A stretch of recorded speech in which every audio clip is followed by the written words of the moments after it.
तो गुरु शुक्र कंजक्शन के बारे में हम लगातार चर्चा कर रहे हैं धनु लगन वाले जातकों के लिए। इस वीडियो में देखेंगे अब दूसरे भाव के लिए। दूसरे भाव में जहां पर अब गुरु और शुक्र दोनों ही आपके यहाँ मकर राशि में जब भी स्थित हो, वास्तव में अब ये दोनों ही ग्रह आपको किस प्रकार का प्रभाव दे सकते हैं। देखिए, सबसे पहले यहाँ गुरु के बारे में बात करेंगे।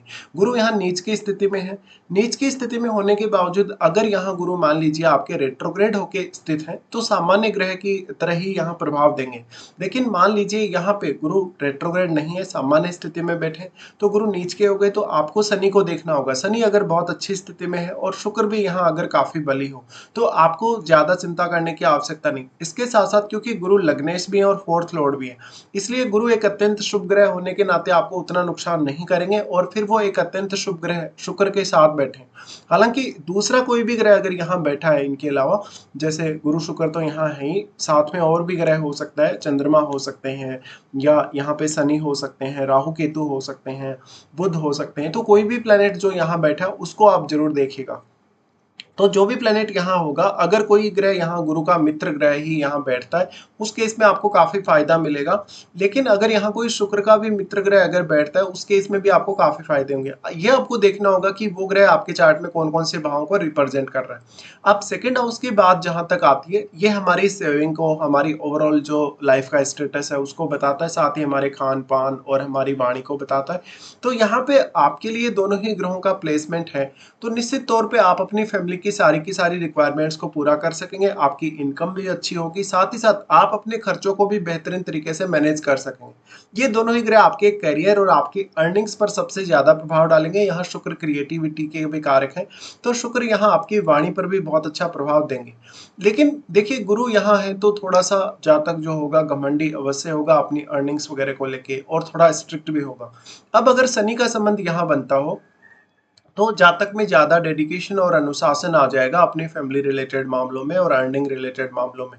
तो फिर आपके लिए करियर वाइज स्थिति बहुत अच्छी होगी। फिर आप हो सकता है अपने करियर में बहुत ही हाई लेवल पे हो।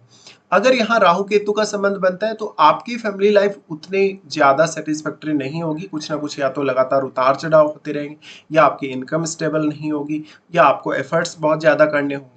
यहाँ पे अब अगर गुरु को देखा जाए, तो गुरु लग्नेश तो है ही, तो लग्नेश का यहाँ ना बताता कि जातक अपनी फैमिली के प्रति बहुत ज्यादा चिंतित रहेगा, डेडिकेटेड रहेगा, और वास्तव में अपनी फैमिली के रिक्वायरमेंट्स को समझेगा और उनके अकॉर्डिंग ही काम करेगा। गुरु यहाँ फोर्थ लॉर्ड होने के केस में इस बात की संभावना को दर्शाते हैं कि शायद अगर जातक बहुत अच्छे से पैसा कमा नहीं पाया, तो भी उसकी फैमिली इतनी ज्यादा उसके लिए सपोर्टिव होगी कि फैमिली की तरफ से जो सपोर्ट प्राप्त होगा उसी से उसका अच्छा लाइफ चल जाएगा। लेकिन गुरु और शुक्र वैवाहिक जीवन के साथ साथ हमारे लाइफ के दो अलग अलग एस्पेक्ट को रिप्रेजेंट करते हैं। जहां पर गुरु एक तरफ आपके लिए आध्यात्म के कारक है, साथ साथ में वो शुक्र के साथ बैठे हैं, तो शुक्र आपके धन लग्जरी के कारक है। इसलिए दोनों ही ग्रह आध्यात्मिक रूप से और धन लग्जरी के हिसाब से, ऐश्वर्याम के हिसाब से आपकी लाइफ को बैलेंस में लाने का प्रयास करते हैं। अब यहाँ डिस्पोजिटर का जो इंपॉर्टेंस है वो बहुत ज्यादा हो गया है, क्योंकि डिस्पोजिटर अगर अच्छी स्थिति में है, तो जातक अपनी लाइफ को बहुत ही अच्छे से हैंडल कर सकेगा। अगर यहाँ शुक्र का प्रभाव ज्यादा हो, तो आप में क्रिएटिविटी और शुक्र से रिलेटेड जो स्किल्स हैं वो ज्यादा हो सकते हैं। शुक्र यहाँ अगर देखा जाएगा तो सिक्स्थ लॉर्ड है, सिक्स्थ लॉर्ड होने के साथ साथ वो 11th लॉर्ड है।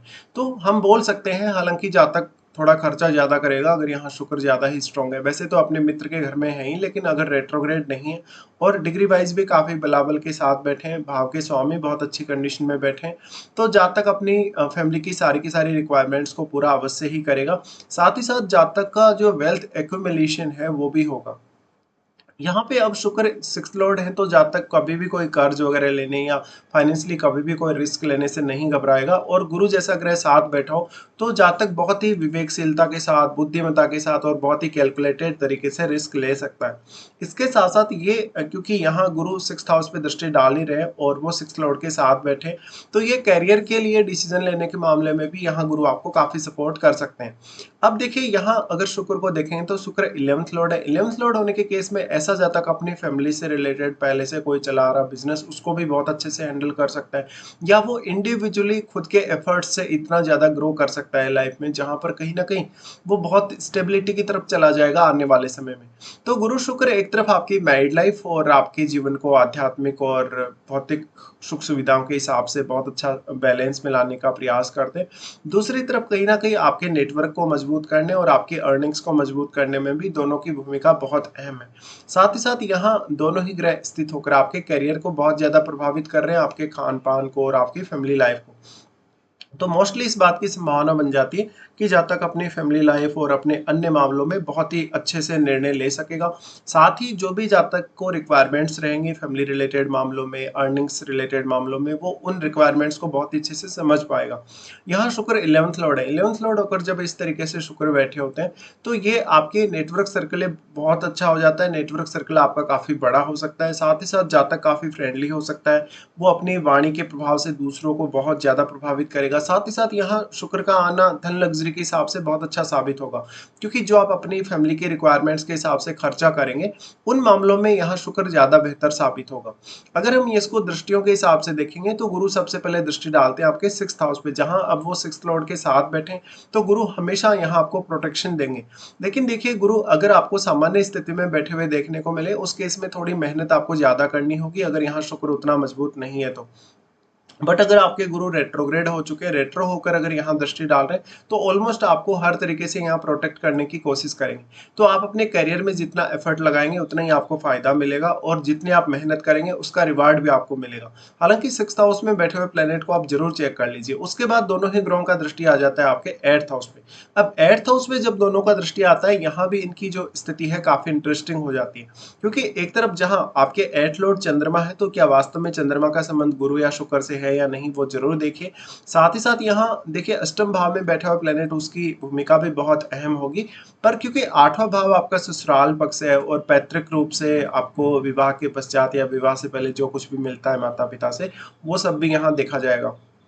तो दोनों ही ग्रह मैरिड लाइफ के हिसाब से बहुत इंपॉर्टेंट ग्रह हैं। तो इस केस में भले ही हो सकता है आपको मैरिज होने तक कोई खास फैमिली से सपोर्ट अगर ना भी मिला हो किसी किसी केस में, तो मैरिज होने के पश्चात आपको अच्छा पैतृक धन संपत्ति मिलने के चांसेस बन सकते हैं। गुरु यहाँ दृष्टि डाल रहे हैं, तो आध्यात्मिक रूप से ज्ञान के लिए, अकल्ट से संबंधित ज्ञान के लिए, और कुछ अपने लिए नए इनकम सोर्सेज खोजने के मामले में आपको बेहतर अंडरस्टैंडिंग देंगे।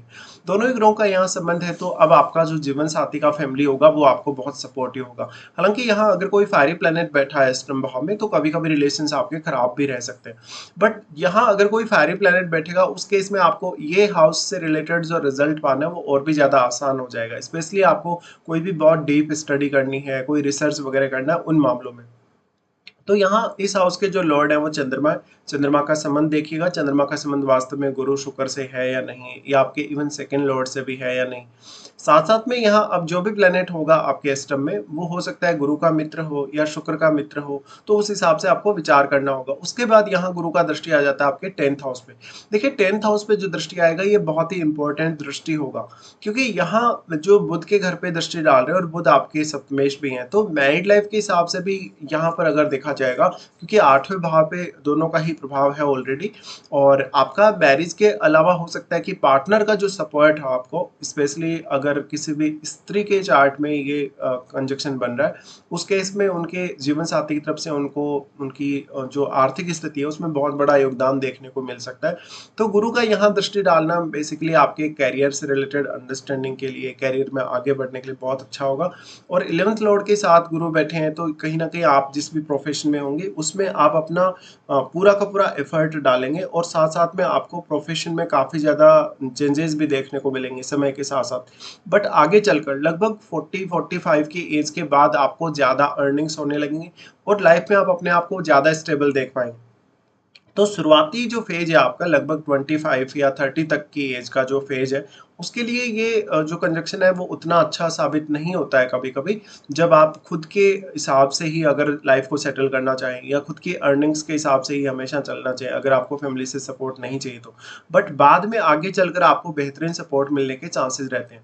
गुरु का दृष्टि जब 10th हाउस पे आता है, तो ये आपके नेम फेम के लिए अच्छा है, कैरियर से रिलेटेड आपकी अंडरस्टैंडिंग के लिए बहुत अच्छा है, कैरियर से रिलेटेड निर्णय लेने के लिए बहुत अच्छा है। साथ ही साथ आपका कोई भी इस प्रकार का काम हो सकता है जहां पर पैसे का लेन देन से संबंधित काम है, या कोई क्रिएटिव वर्क है, या कोई ज्वेलरी वगैरह से रिलेटेड वर्क है, इस प्रकार।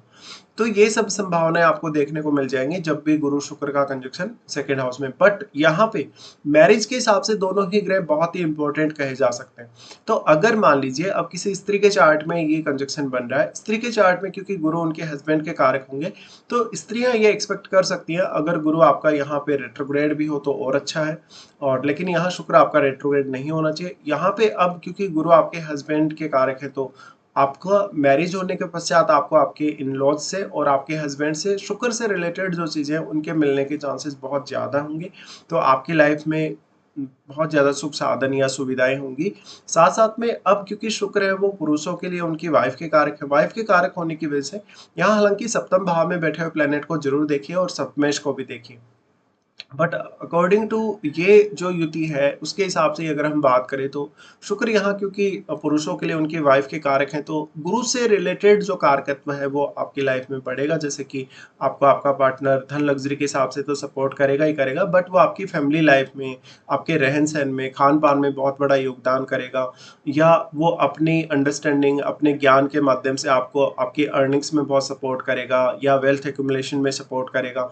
तो फैमिली लाइफ में चाहे आप स्त्री हो चाहे पुरुष हो, दोनों के जो जीवन साथी हैं उनका रोल बहुत ज़्यादा इंपॉर्टेंट होगा। तो ये कुछ रिजल्ट्स होंगे आप लोगों के लिए जब भी धनु लगन के चार्ट में आपके यहाँ कुंडली में सेकंड हाउस में गुरु और शुक्र युति कर रहे हो।